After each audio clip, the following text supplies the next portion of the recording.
Welcome back. I'm Kim Bailey, she's Fulyana Osborne, and this is Inside Exec. Today I want to, with Fulyana, explore the idea of being brave. Now, the word brave, I don't want you to confuse with being heroic. Brave is about something else entirely, I think, in a business sense, and we'll explore that in a minute. But the idea was triggered by a client of mine that I was helping with earlier in the week prepare for a speech that she has to make at a fundraising function. This is a person who, like many of my clients, does not want to speak in public, is not comfortable about speaking in public, but has made a decision that this is a speech that she has to make because she needs to be brave. And they were the words that she used when she asked for my assistance in preparing for the speech. The situation has presented itself because her family has had a health trauma in the past 12 months involving her brother, and it has meant in her eyes that he has had to be brave in terms of how he faces the world in the coming years, and the family during the time of his illness and ongoing recuperation have needed to be brave in the face of the adversity that they feel has struck them. So the word brave came to mind, and she talked about, when we had our initial discussion, she talked about being brave, and that her brother had to be brave in facing his life, changes in his life, and so everyone else in the family felt that it was a responsibility for them to choose something to be brave about, to choose something that they didn't want to do, but that was a task that they should do, to recognise and acknowledge the bravery that her brother has shown. And that, to me, was an interesting interpretation of being brave. It wasn't about being heroic, and I think often that we get the two terms confused. So if we look at being brave in terms of the work situation, in terms of our businesses or our work environments, what does that mean? What does being brave mean in a work environment?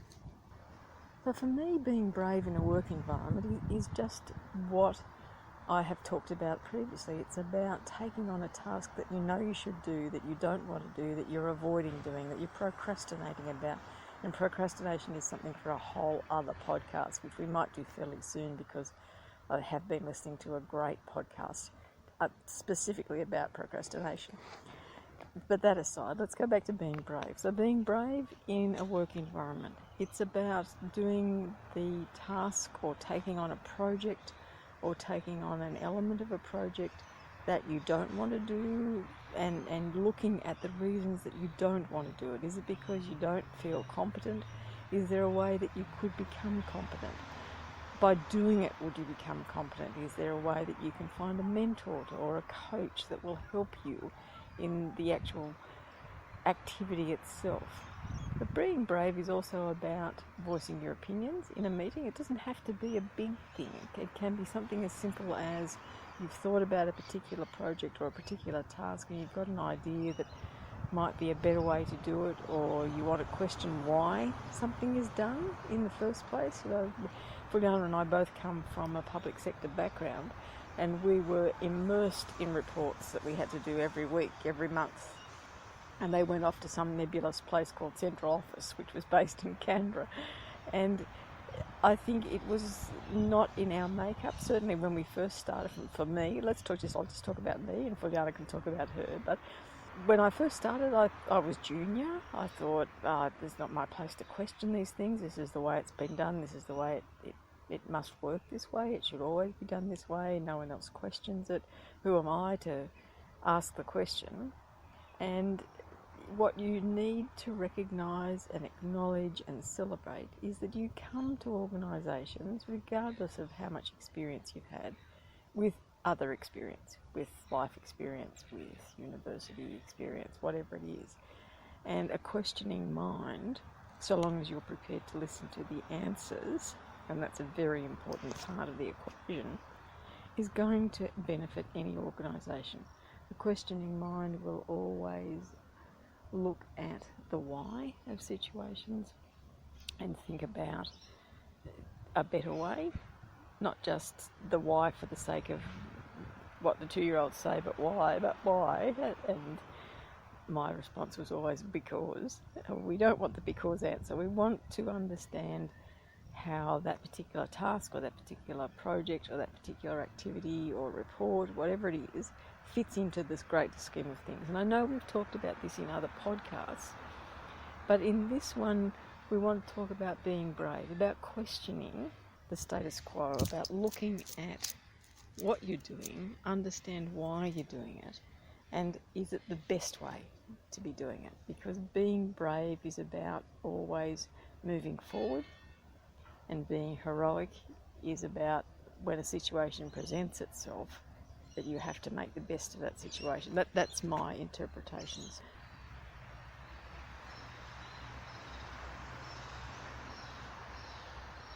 To me, being brave at work means having the courage as well. Now, it is very much on the lines of what Kim was saying, and that is putting yourself out there, being able to make that presentation, go against an opinion, come up with a new idea that is way out there, whatever it is. Yes, that's being brave. I also want to touch on the fact that having the courage is doing it, but more importantly, having the courage to live with the consequences of what you are saying or doing. In other words, it's all right to say, okay, I'm going to come up with this idea. I know I might get a bit offside with some people by bringing it up, or somebody's going to actually support me, but in other words, not support, or someone not going to support me, whatever that is. Now, whatever that is, can I cope with the outcome? That's when I need the courage to accept what I did, why I did it, and how am I going to deal with it. That's how I see that. So being brave in the work environment, again, might be something as simple as asking for help. You know, that might be something that is not part of your makeup, to ask for assistance to do something. And I think that's probably the case with my client, is that she really didn't want to do this task. She didn't want to make this speech, but she was brave enough to ask for my help and my response in that. And let's now look at the responses. If you're in a position where you have staff or contractors or people that you look after, it is your responsibility to acknowledge, it doesn't have to be verbally, but to acknowledge that someone is being brave, that they are stepping out of their comfort zone, that they are, particularly when they are asking for assistance or for help or for explanation, and it's not the response for you to just jump in, boots and all, and say, oh, well, I'll show you how to do it, or I'll do it, or can't you do it? You know, the irritated responses that we sometimes give without thinking. I think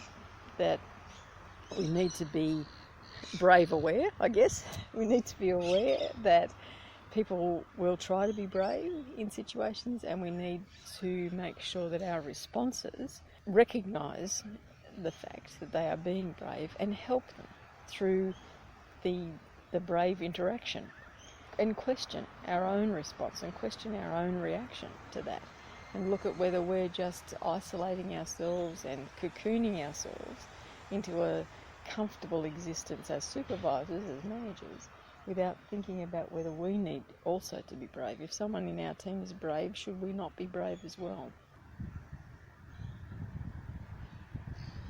Now, you can probably benefit from a couple of examples of where we have been brave. So I'll talk about mine first of all, and then I'll talk about one of Fulyana's that I know she won't want me to talk about, but I'm going to anyway, because she talks about things that I don't want her to talk about. My first thought when I was thinking about what is a situation where I have been brave was that I was working as a consultant to an organisation, and they were going through some change, as organisations do, and it was about the family owners were selling the business to a much larger organisation, and they didn't particularly want the employees to know. Now, that was their choice, that was their decision. I couldn't convince them otherwise. They stood fast on that decision, and so I had to meet with all of the staff individually and see what their thoughts were about a changeover in the organisation without trying to make it obvious that it was going to happen anyway.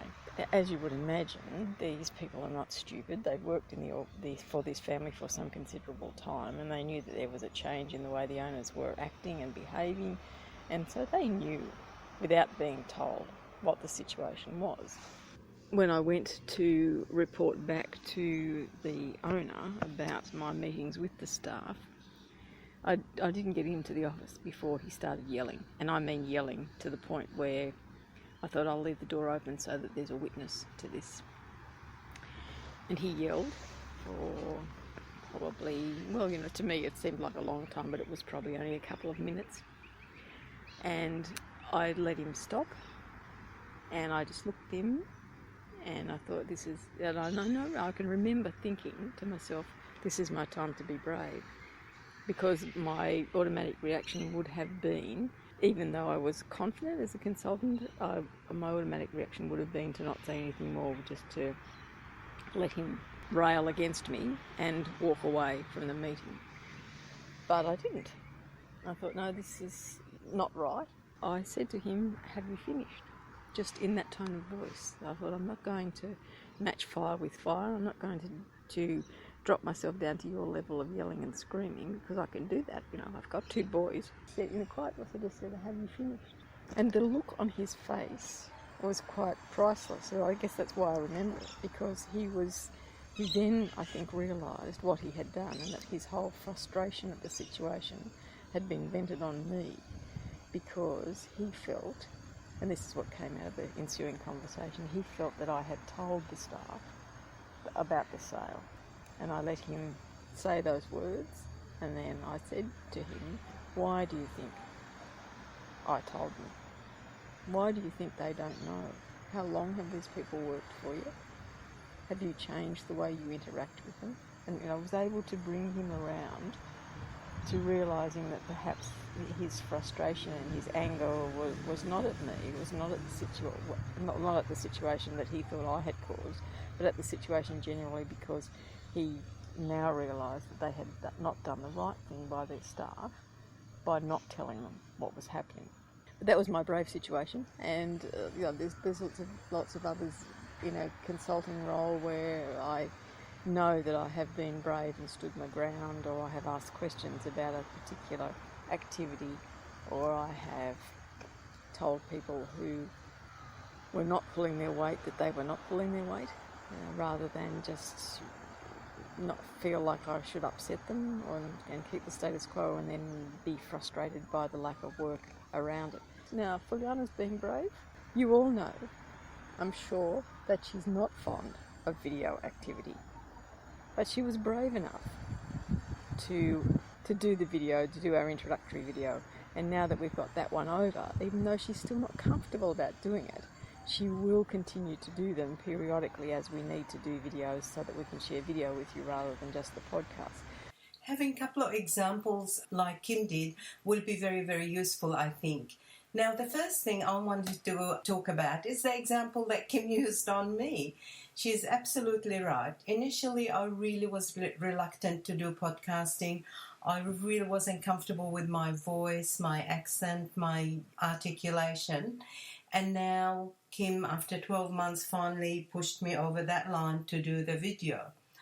And then when I thought about why am I resisting so much, I think it was because I was afraid of my own thoughts about me in a video. How I looked, how I sounded, how I stood, all of those things that I didn't exactly analyze, but I realized that's what's holding me back. It wasn't really anyone else. I've done presentations before that they've videoed and internal ads and stuff like that, and I don't ever received any bad feedback, so it's all in my head. However, that is real, and it was scary for me. Anyway, the funny thing about it is, thanks to Kim, I pushed through it and we did it. After I did it, I got some feedback, but I got one piece of feedback from a very, very close person to me. That person said, you know what, you really got to ditch that smile. You just smiled right the way through it. Now, to me, I thought that was friendly, that was warm. It was actually genuine. I wasn't putting it on, but again, see, feedback that I got wasn't anything like I thought I would, and certainly was a very helpful feedback, because I now look at the video and I could see how it might have been excessive. On the other hand, I rather smile than not smile, because that's me. So that's where I got to with that one, and now I have to work my next stage, and it's all really up to me to do that. Another example I want to talk about at work, there was a project that had a fair bit of attention and had a lot of people involved in it, and it was kind of high profile. Unfortunately, it was not at all successful, and it fell down very badly. And what had happened there, anybody who had anything to do with it was distancing themselves from it. So a few months went past, a lot of people talked about it and talked about why and how and who and all blame and all sorts of things. Then a new member of the team, when I say new, a person that's been in an organisation for a long time, a very competent person, moved from one area to another, and came up with the idea that very similar to that project that was a disaster. But the person is saying, look, I know what happened, but I really feel we really need to do something, and we need to go through a process improvement but slightly different tack on it. She was very, very reluctant to articulate that to start off with, knowing that she genuinely believed she can do this and it will benefit the organisation and everybody working on this project or in this process. However, she was afraid of the backlash and the time lost and the money lost doing the project, and wasn't sure about saying it. Anyway, what she did was said to me afterwards, in hindsight, she decided, what's the worst thing that can happen? I can go there and they say, oh, which part don't you understand about it was a failure and nobody want to hear about it? Or would they listen? Anyway, she thought long and hard and decided she will raise it because she will not feel comfortable. And she felt, in her words, she is able to deal and had the courage to deal with doing something about it and wearing whatever the consequences. Then she didn't have what she called the guts not to do anything, because she will be cranky with herself for a long, long time. These are her words. And then that got me thinking, that's really, really important, because it's you that you've got to grow as well. You have accountability to yourself to participate and grow and be the one that sometimes will get rejected, sometimes will have a failure, and hopefully more often than not success and growth. Anyway, back to that example, the person brought it up, and as you can imagine at the meeting, it was eyes were rolled, sighs, comments, etc. The person said, no, I was expecting this, but if you bear with me, I'll put a proposal on what I'm thinking. Not at this meeting, because this meeting is to let you know I will give you something outside the meeting. And she did that. And then everybody was sort of, you could tell the atmosphere in the room and the whispers, and after the meeting, the fact was people weren't going to do anything about it. They were going to take that bit of paper, whatever it is, and ignore it. The beauty about this was when, at the end of the meeting, the person chairing the meeting, who is the manager of everyone around the table, said, I just want to say I admire that you brought it up. At the moment, I'll be honest, and I have the same thoughts as nearly everyone around the table. Should we be wasting any more time and money on this? However, I'm going to stop right there. And if you have the courage and you're brave enough to bring it up, I'm going to be brave enough to actually read it and take it seriously. That was an enormous factor in the whole thing, because leadership was shown, exactly the same sort of culture that person always talked about, end up demonstrating. And at the end of the day, we had two people who are passionate, one about the topic and wanting to do something, and the other one as a leader who support their people. And he made it very clear that He's not saying yes, but he's definitely not saying no, and he definitely is going to take it seriously. So that kind of led down the path of other people thinking, I can't reject it now because the boss is interested, and what interests my boss fascinates me. Back to that. So anyway, it went ahead, and the outcome was part of her proposal got implemented and accepted and made a big difference to the process. The other part wasn't appropriate, so it was partially happened. Now, when she told me all of this, you know, how she felt beforehand after all of this, and I was very interested to ask her how she felt during that time. And she explained to me that it was quite hard actually because a lot of people were doing it because the boss wanted to do it rather than they believed in her. And she said, but that wasn't material to me. She said, I knew that. And what I wanted to do is make sure that I have got the facts and I have got absolute confidence in making an improvement. What do I take out from that is having the courage to not only come up with something or go against the tide or whatever it is, but how you deal with the outcome, whatever that is, positive, negative, etc. The other thing is, will it stop you, was my question to this person, would it stop you come up with ideas if you got extreme hostile reaction and no support from anyone? She said to me, you know what, no, because I achieved what I wanted to achieve, and that is convince myself to have the courage to do it. And then secondly, it was next time I will do it again, but I also learned how, and maybe, and I said, how? What did you learn? What would you do differently? And she said some of the things I would do is work with individuals before announcing it at the meeting, try and get some consensus around or convince people or get them on board in bits and pieces before the meeting. However, I will not, as long as I'm strong enough and brave enough not to be discouraged if the first 1, 2, 3, 4 or 5 people actually said no, no, no, no, negative, negative, negative. Anyway, so where does it end? It ends up with a person. It starts with a person, it ends with a person, and let's hope we all are the supporting person as per that example, and we have the bravery, the courage to stand up, say what we think, and support others likewise. So simple stuff, little stuff. Doesn't have to be big stuff, doesn't have to be for anyone else. It can just be for you. But think about being brave. Have it in the back of your mind. Be brave aware, I guess. Be looking or be ready to acknowledge situations where you can be brave at work, where you can be brave in your career, and let it happen and see where it takes you. So there's our spin on being brave at work. I'm Kim Bailey, she's Fulyana Osborne, and this is Inside Exec.